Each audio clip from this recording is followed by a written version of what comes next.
very warm good morning to all of you.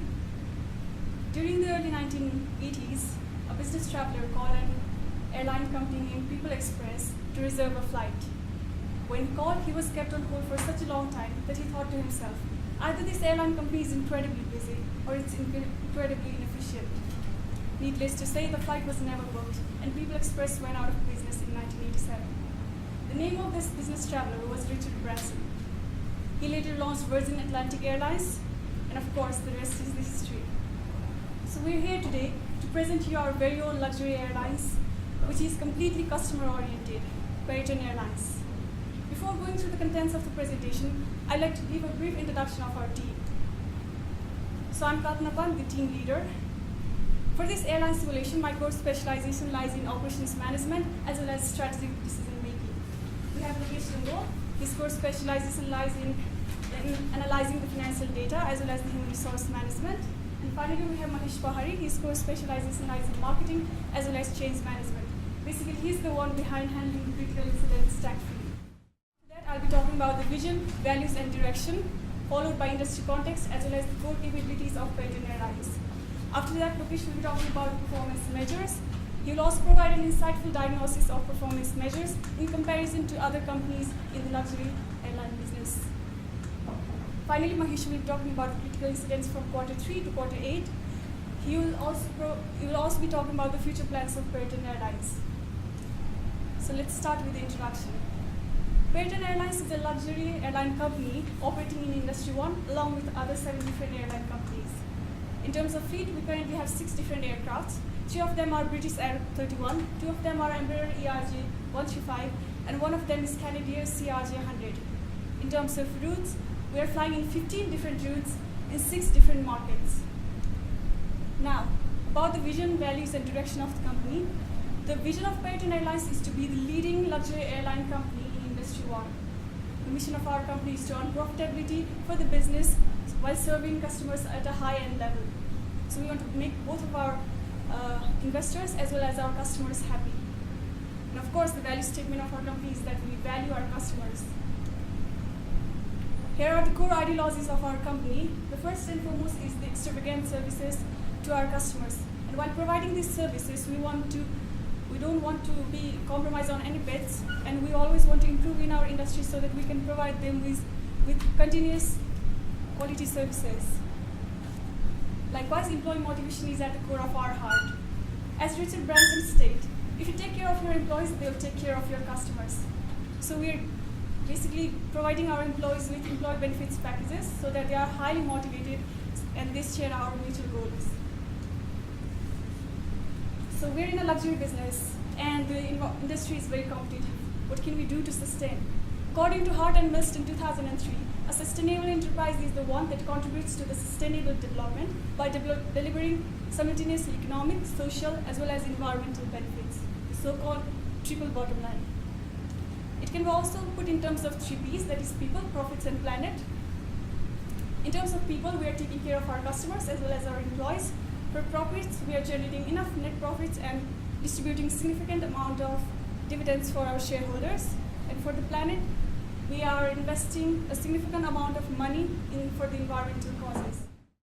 Since we are in the luxury business, here's a comparison of our company with the other luxury airlines in the industry. We have the highest pricing of 51 cents, and this is the information of Q8 where we have the highest net profits in the overall industry.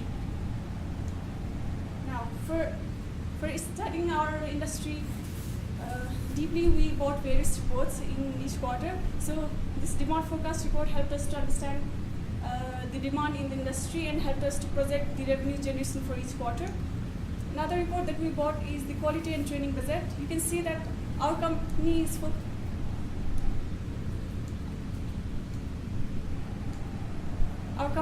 focusing mainly in the quality from the beginning itself. And in terms of marketing also, we are focusing on the promotion as well as advertisement budget. So that was about the industry. Now let's move on towards the capabilities of our company. In terms of strategy building process, our company has both the deliberate strategy as well as the emergent strategy. We had a planned strategy from the beginning itself, while with the changing critical incidents, we had our emergent strategies. and our decision-making team consists of top management team model, so that there is a collective decision of people at the top management with the core specialization. So, good morning everyone. I'll be talking about the performance of our company along with the diagnosis, and I'll also be talking about the balanced scorecard, and I'll compare our performance results with those of our competitors. So firstly, there are many various performance measures for the company, such as net income, cumulative net income, stock price, quality, reliability, and financial ratios. So starting with the net income, since as you can see, our company hasn't had a very uneven first 4 quarters in the industry. So during the first quarter, our company had a slight downfall in the net income, and that was mainly because of the because we leased the new planes, and the operating expenses were very high, and as well as there was very less passenger loads. Similarly, in the fourth quarter, the reason for the downfall was mainly because of the fare price, which 400,000, which was one of the lowest in the whole industry. And by the end of the 8th quarter, our company has a net income of over $1 million, which was the third highest in the industry. By the end of the 4th quarter, our company had a stock price of around 17, which was the lowest in the industry. And in the 5th quarter, by changing the various decisions, our stock price grew, and by the end of the 8th quarter, our stock price was the third highest in the industry. And for the quality, our main objective, being a luxury airline, our main objective is to provide the quality service to our customers. And as you can see, in the 4th quarter, our company had a slight downfall in the quality, and that was mainly because of the negative profits. So in order to reduce the expenses, we reduced the quality and the training budget. For the reliability part, as you can see, our reliability is consistent until the 7th quarter. So what happened in the 7th quarter was there was a government inspection where we had to fly below 340 miles from what we were normally operating. So which reduced our efficiency,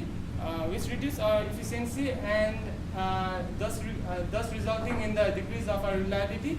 However, we were back on track in the 8th quarter.